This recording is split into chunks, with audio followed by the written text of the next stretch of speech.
Next presentation is a team effort. Everything we do is team effort, so teamwork is important. A paper looking at transnationalization of strategic digital information operations with the cases of Turkey and India. And Susan, are you presenting? I'm starting, so I'll come you're, up there. You're starting, and then there's going to be a switchover, is there? It's going to be switchovers. Okay, so I'd like to welcome Susan de Groot Heupner. How I pronounce the name right? Okay, I tried. Who is a member of an ARC research team led by Professor Ihsan, Yilmaz, and Priya Chacko. Yes. Okay, floor is yours. Are you able to share? It's already up. Thank you, Shaham. Thank you all.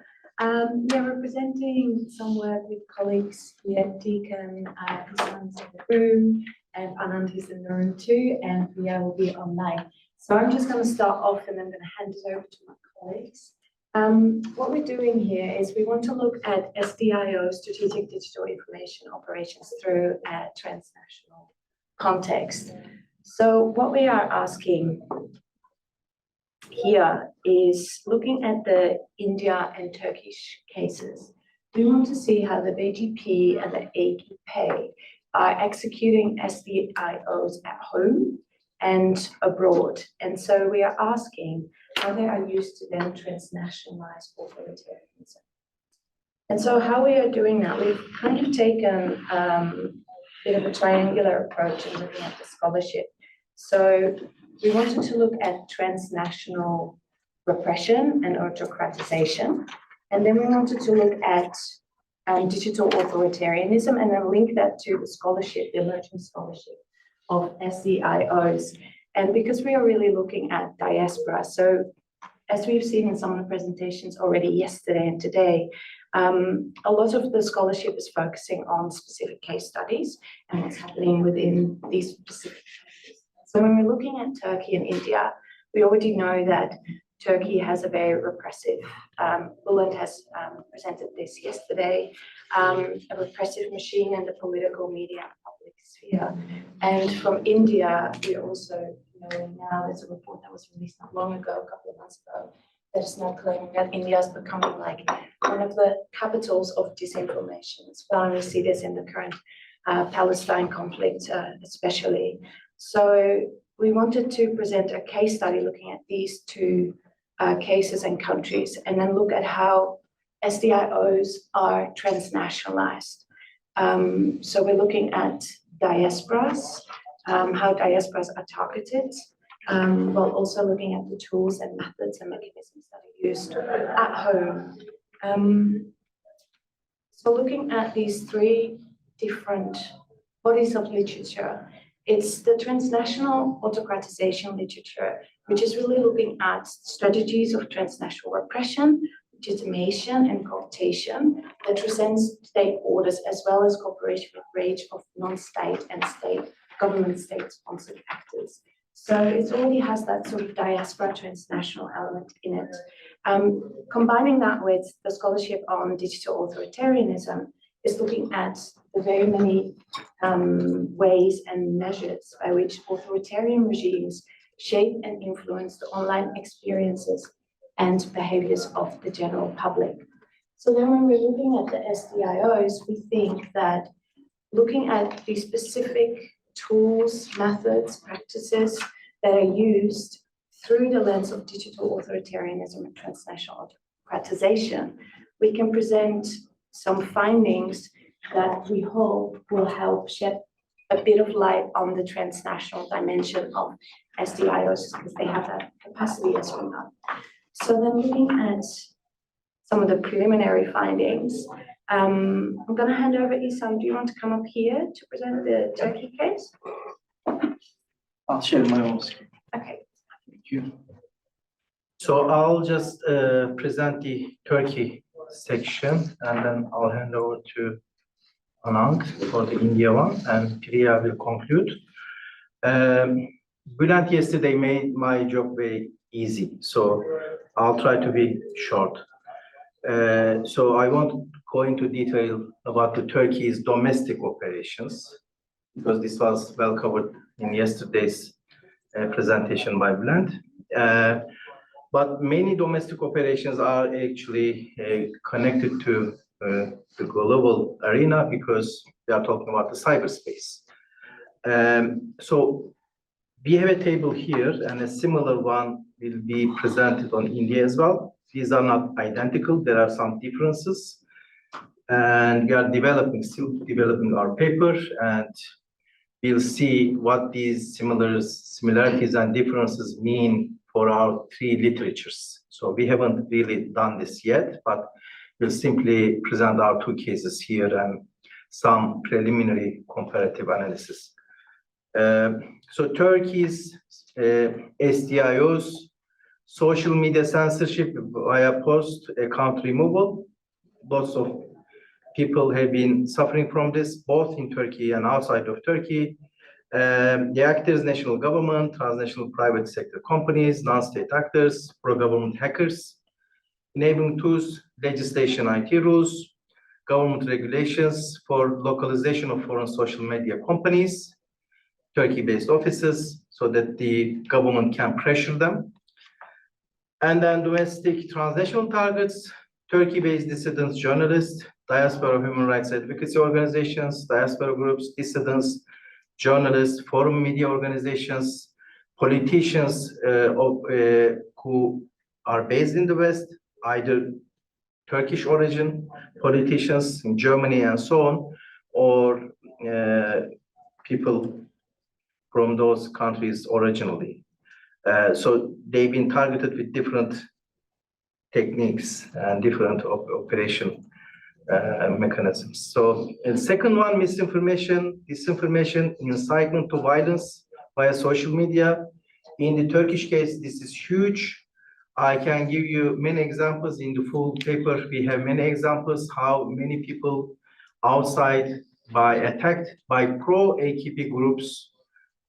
These are either journalists or activists or Kurdish protesters outside of White House and different places. They were attacked, and then Turkish ministers went and visited these people, and through social media said that I brought you the president's love and greetings, we are proud of you, and so on. And they turned these into hashtags and world trend in Twitter. So they simply circulated these pro-violence messages and how beating up these protesters was great, and also threatening the politicians. Today's German agricultural minister, Cem Özdemir, for instance, who is of Turkish origin, a traitor and Armenian and terrorist and blood and all sides of hatred, and then German intelligence authorities and prosecutors have to intervene. There were many other cases in Belgium and against other Turkey-originated politicians. So actors, government agencies, AKP, pro-AKP groups, enabling tools similar, and targets, yes, minorities, diaspora, dissidents, foreign leaders, individuals, politicians, journalists, and so on. Internet shutdowns, and Turkey do this in the Kurdish region during unrest or military operations, or during election times, especially when the ballots are counted, or during natural disasters. So last year, or it was actually this year, when a huge earthquake happened, they just cut the communication so that people couldn't really criticize the government, but many people were under the rubble and they were trying to connect to the outside world. They couldn't do it just because they didn't want criticism. Many people lost their lives. So they've been doing this as well. Website blocking, this is just business as usual, and both Turkey and outside. Inauthentic social media activity, hacking dissidents' accounts, posting pro-AKP messages, flooding, use of AI for pro-AKP anti-dissident messaging, using visuals, and as I mentioned yesterday, creating pro-AKP videos by using AI. The foreign minister speaks in 8 different languages fluently as if it is his mother tongue, so he's so perfect, world leader, would lead the Muslim Ummah, etc. They've been using actors, akbots, and hackers, so they don't only operate within Turkey, but nationally and globally as well. And the targets are also those similar people. Thank you.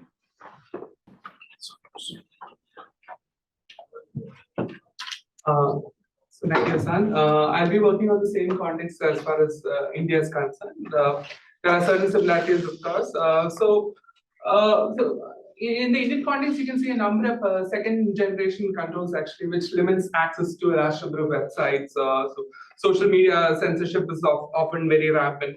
And these are often used, deployed actually using a very legal framework. For example, there are IT rules of 2023, which often uses the AI, through which social media companies are actually required to use AI to moderate a lot of content. There's a lot of collaboration with state, with non-state companies, for instance. And in 2020, there was a very interesting statistic that the highest number of Twitter takedown requests were actually issued by India in 2020. Even in Facebook, there are a number of requests. And then there's a very insidious program called the MHA Volunteer. There's a cyber volunteer program in which the Ministry of Home Affairs, you can actually register with the Ministry of Home Affairs, and then you can report websites, you can report social media, those content which actually promote enmity with the nation, or which leads to communal rights and so on. So this has been misused a lot, and these are often actually used to target diasporic organizations abroad. For example, there's a very prominent organization called Hindutva Watch, which actually reports Hindutva activities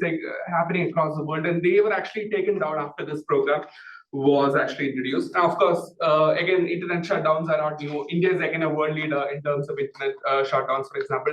Old websites are often blocked actually as a result, for example, through the IT Act. And a number of human rights organizations based abroad, like the Indian American Muslim Council or the Hindus for Human Rights in the US, they're also targeted. Their accounts have been taken down quite recently.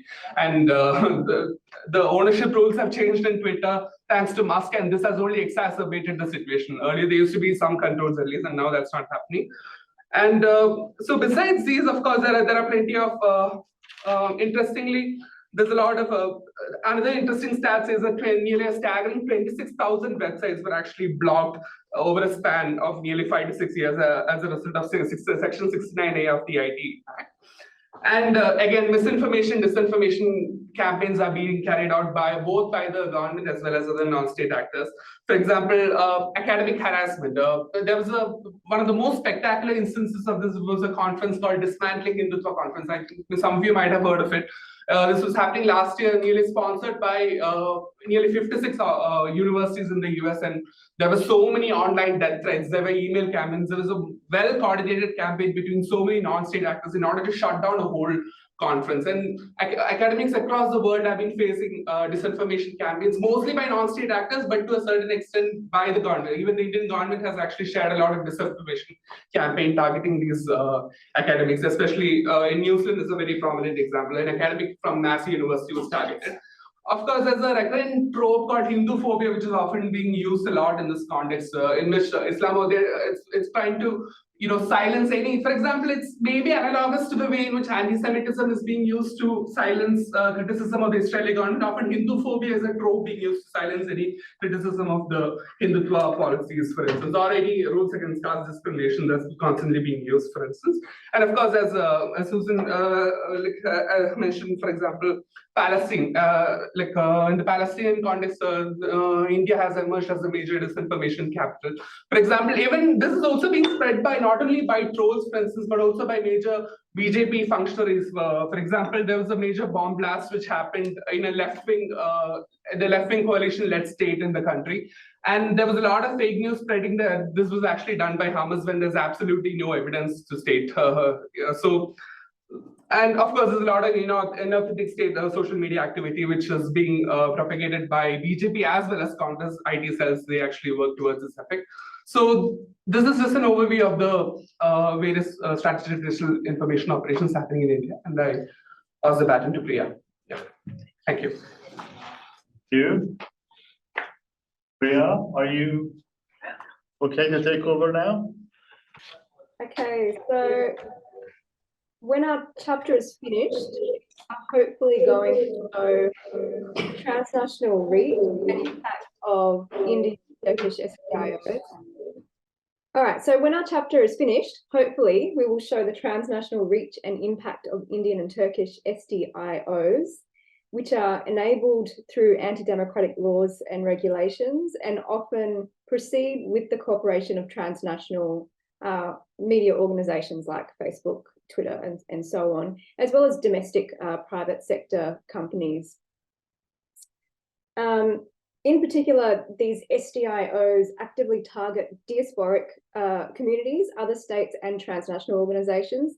And as such, they attempt to influence their diasporas who are sources of resources, votes and legitimacy abroad, while also playing a strategic role in shaping geopolitical narratives and alliances. So hopefully, I haven't seen this slide before, but okay, so hopefully when we finish this chapter, it will show the multifaceted nature of the SDIOs within the context of digital authoritarianism and transnational autocratization. The aim is to mobilize pro-government diaspora groups against other groups and foreign politicians and journalists, but it's also to win the loyalty of these groups through, narratives like Hinduphobia, which present Hindus everywhere, not just in India, as being victims, as being under attack. These SDIOs also attempt to influence geopolitics in ways that benefits the states themselves, Turkey and India, and I'm more familiar with the Indian case, but for instance, the non-state actors who are driving the misinformation campaigns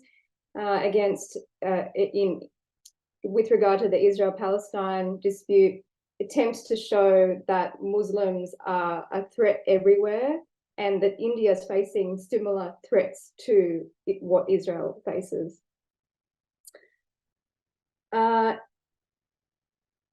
Yeah, and I think I'll leave it there. So hopefully, when we finish this chapter, we'll also be showing, because we have a focus on emotion and digital authoritarianism, we'll also be showing the role that emotion plays in autocratization and the role that digital technologies play in spreading that emotion within the country as well as transnationally. Thank you. So I'd like to invite our two discussants. We are a bit behind time. We're not going to have much time for Q&A, but let's stick with the program. Two discussants. Galib, if you'd like to share your thoughts. Yeah. You want to come here? Okay. Will be famous, Galib. All right. Thank you very much, Ihsan, Susan, Priya, and Anand. This is obviously a very comprehensive paper and comparing Turkey to India and going over the several layers of technologies, practices. And I think going forward, one of the things that could be done is obviously comparing these two countries on all these layers is quite unsuitable for this chapter. And maybe starting the chapter from the beginning with the transnational aspect, I think would be a good idea. And just focusing on that aspect, which I think will bring a lot of new aspects, new pieces of information that could be interesting, and it could be a journal article as well, because I think there isn't much written on this transnational autocratization. There has been a lot of some discussion on that, but not the digital aspect. So that I think might bring some interesting angle for a good journal article.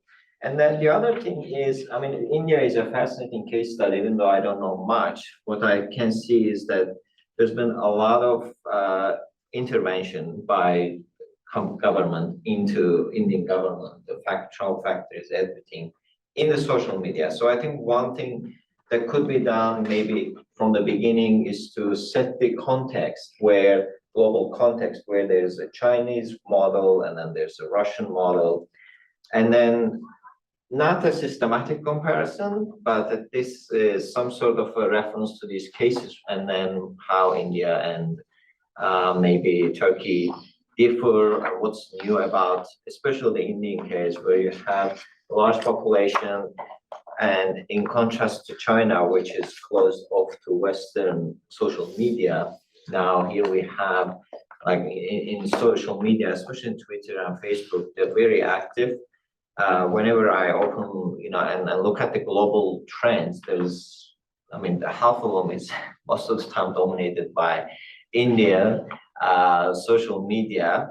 So this is very important, and I think that will really be something very interesting to do, and also to bring this global context of China. And then there's maybe some reference to Russia, and then Turkey and India, how they compare. And yeah, other than that, I think they're all my comments so Thank far. you. And good luck. Thank you very much. Very constructive. Thank you so much. And I have Ali Mahmoud with us here, please. Thank you Thanks so for much. stepping in. Would you like to come here or you? Thank you. Thanks for stepping in again. Such short notice because we had a cancellation. Thank you for the paper. It was fascinating. The comparison was very interesting for India.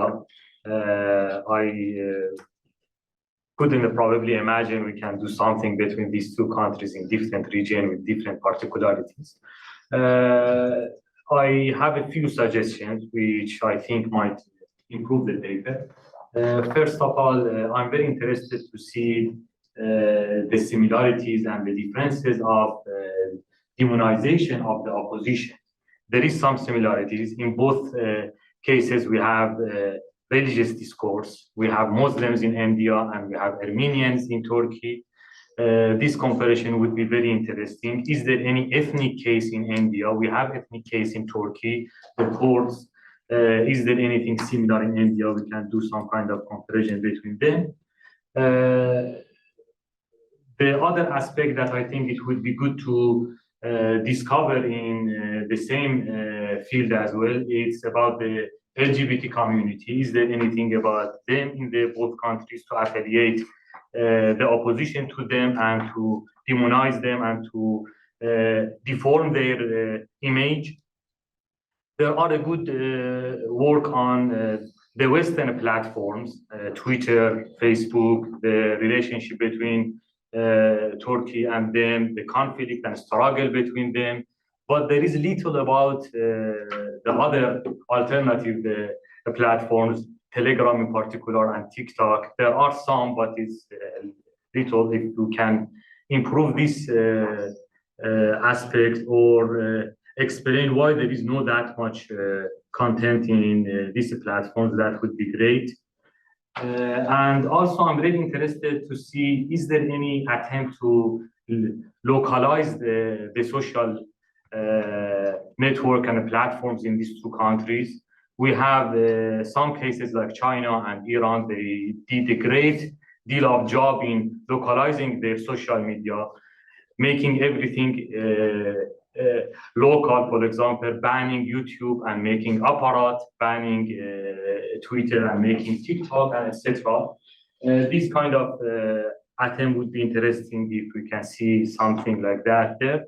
And the last idea that I came to my mind is about the big data and using the big data for surveillance purpose, which is very also common in some other authoritarian cases, to collect the very big majority of social media posts and put them in the engineering machines and making a priority list of them and finding the people which use, for example, this list of keywords. That means they are probably posting something dangerous against the regime, and it's very easy to find them, collect them. It's not that much difficult for them after filtering the thousands of posts and getting to just 100 posts. They can just collect them and bring them to their justice. This is also a good idea if you can find something about it in these two cases. Thanks again. Okay, thank you so much. Now, as I mentioned, we are a bit short of time, but we do have to allow time for questions from the floor. So if there are any feedback on the 4 papers. We have 4 rich papers. So we have a few minutes, few moments to respond to questions. Also from our online colleagues. If you have any questions. Okay, we have a question there. Yeah, thank you. I just want to ask from Ms. Jahangir about the Afghanistan piece. I'm very interested to know about the regional aspect of this issue, this discussion. We have 2 main countries very interested in Afghanistan, especially after Taliban took over the country, Iran and Saudi Arabia, and they are using many Afghans aboard to promote for the specific propaganda. And interestingly, they shifted their position completely. Saudi was a pro-Taliban, now is anti-Taliban in, for example, in Afghanistan International, which is a specific part of Iran International, focusing on just Afghanistan, and it's against Taliban.